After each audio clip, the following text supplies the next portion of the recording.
Good morning. Today is Sunday, June 19th, and I'm glad that you joined us for our online Bible study, and I hope that you'll follow along with us as we go through today's lesson taken from Isaiah chapter 49, verses 18 through 23.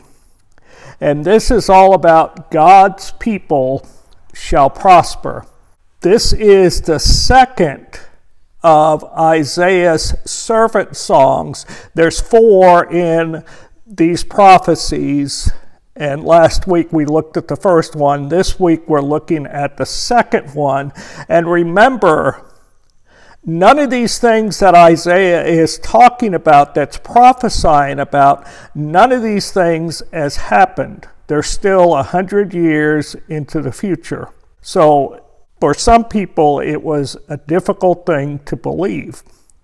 And some of them didn't believe, some of them didn't pay attention, but God was warning them.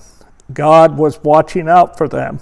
And as we'll see, God will restore them, or they shall prosper, as the Bible verses tell us. So let's begin in Isaiah chapter 49, verses 18 through 21. Lift up your eyes and look around. All your children gather and come to you. As surely as I live, declares the Lord, you will wear them all as ornaments. You will put them on like a bride. Though you were ruined and made desolate, and your land laid waste, now you will be too small for your people, and those who devoured you will be far away. The children born during your bereavement will yet say in your hearing, this place is too small for us. Give us more space to live in. Then you will say in your heart, who bore me these? I was bereaved and barren. I was exiled and rejected. Who brought these up? I was left alone. But these, where have they come from? And so today's passage is describing something that is about to happen.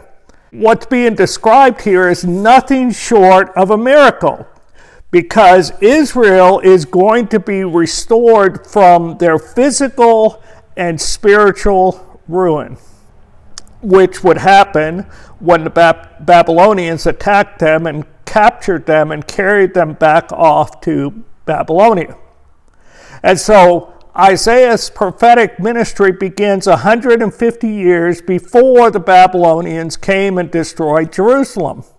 It's also 150 years before the nation will be restored.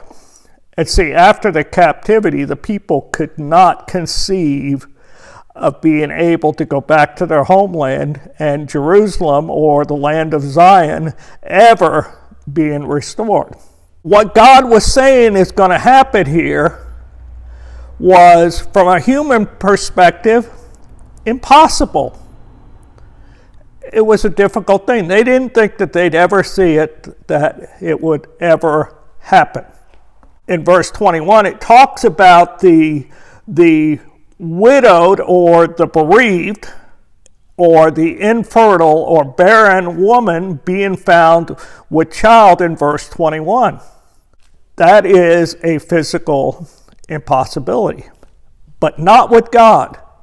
God is in the miracle working business. God will make things different. God can and will do the unexpected. So the land would be restored, and it would have many people living in the land. The promises would have both a historical and a symbolic fulfillment, because the city and the temple would eventually be rebuilt under the leadership of Ezra and Nehemiah and others beginning in 536 BC. But the land was not filled until afterwards. And as it began to fill up, the people would think that it was too small. There wasn't enough room for them. But when we look at modern day Israel, so far millions of Jewish people have returned back to their homeland. But it isn't too small to hold them all. everybody who moves back to Jerusalem, back to Israel, has a place. There's still this too small prophecy in this verse. So apparently that is to be fulfilled sometime in the future. And we may even see that fulfilled. But there are still parts of this verse, parts of this prophecy, that still need to be fulfilled. God's word tells us, and history tells us, that this will happen just as surely as they were released from captivity and allowed to go back and rebuild their homeland. So we need to watch and wait and pray. Now, the spiritual children, it talks about children. These are spiritual children, and they will embellish the land. They will populate the land like jewels on a bride. And the barren women, which represents the nation of Israel, will not understand where all of these children have come from, because she thought she was deserted, she was abandoned, that God would have nothing more to do with them. But when the final events of this prophecy begin to happen, Israel, the nation of Israel, realizes that God never abandoned them, that God was working behind the scenes to give her a countless number of spiritual offspring. Isaiah chapter 49, verses 22 and 23. This is what the sovereign Lord says. See, I will beckon to the nations. I will lift up my banner to the peoples. They will bring your sons in their arms and carry your daughters on their hips. Kings will be your foster fathers, and their queens your nursing mothers. They will bow down before you with their faces to the ground. They will lick the dust at your feet. Then you will know that I am the Lord. Those who hope in me will not be disappointed. And so God is promising Israel here that one day they will be honored by others, that kings and queens would eventually bow down before them with their faces to the ground, as it says in verse 23. And like the other promises in the previous verses, both what we read last week and today, this one has both historic and spiritual implications. When the first group of exiles migrated back to Jerusalem, Cyrus, the Persian king, gave them the things that were part of the temple that were originally stolen by the Babylonians. He returned those items back to the Jewish people so they could take them back and use them in the restored, rebuilt temple. Then King Darius ordered the local governor to pay for some of the costs of rebuilding the temple.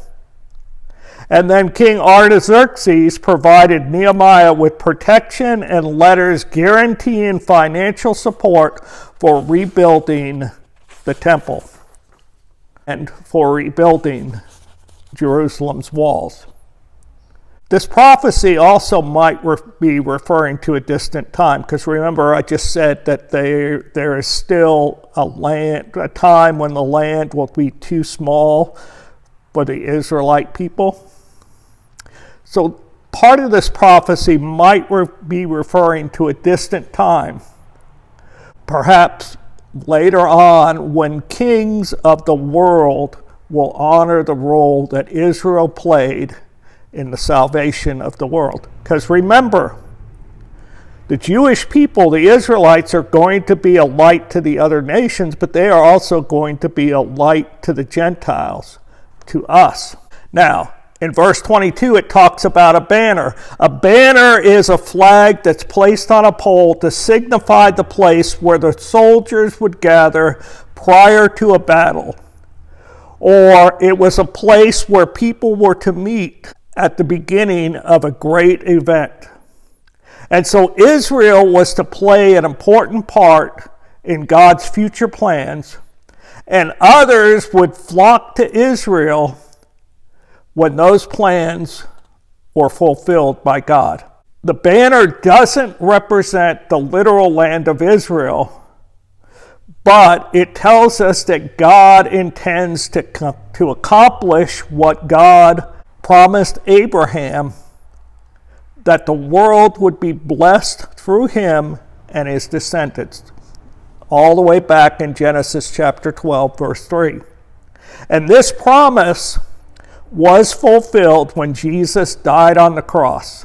The Jews were the first believers, and our message series we're looking at James, and that James tells us the church began in Jerusalem. So every other church that's around the world had its beginning because of Jesus' sacrifice, but also it had its beginning in Jerusalem, and then it was spread throughout the world. And so through the Jews, Jesus and the gospel message became a light for the Gentiles. That was part of verse 6 in Isaiah chapter 49, the earlier part of the lesson which we didn't read. And so God promised the Jews that their land would someday be restored. But more importantly, God promised that they would be blessed in a way that they could not imagine. And through them, God was able to save the world from its sin. When the Israelites finally understood this, they would realize that God indeed was Lord of all and that he would not disappoint. He wouldn't disappoint them as long as their trust in him remained, that it would not be misplaced. And so God was going to work behind the scenes to bring something good out of a bad situation. And he always does, he always will, and he continues to do that today. This was a promise that they could count on in the difficult days that lay ahead. Here's the thing, God is often at work behind the scenes. He's always working to bring about something good, even in the most challenging of times, even though the results may not be easily or quickly seen. And he always reassures us that he has our best interest at heart, and that he's always at work, even when we don't know about it, even when we don't know what he's up to. But what he asks us to do is trust him, because he's the Lord after all. And as we see in Isaiah and other places in the Bible, he will always do what he has promised. So this week's lesson reveals that although the Babylonian captivity had not yet taken place, God had already provided for Israel's deliverance. Not only did he provide for their deliverance, but God will also use the Gentiles to help his people return to Zion, the land of Zion, to Jerusalem. And when they return, God also promised them that they would prosper, that kings and queens would bow down before them. Now, a lot of what Isaiah is prophesying about now is still in the future. It's still to come. But we can rest assured that God will bring it to pass. In fact, he did. But the other promises, the other prophecies in the Bible, those things will come to pass as well. And when he does those things, it will be just like he says at the end of verse 23. Then you will know that I am the Lord. Those who trust in me will never be put to shame.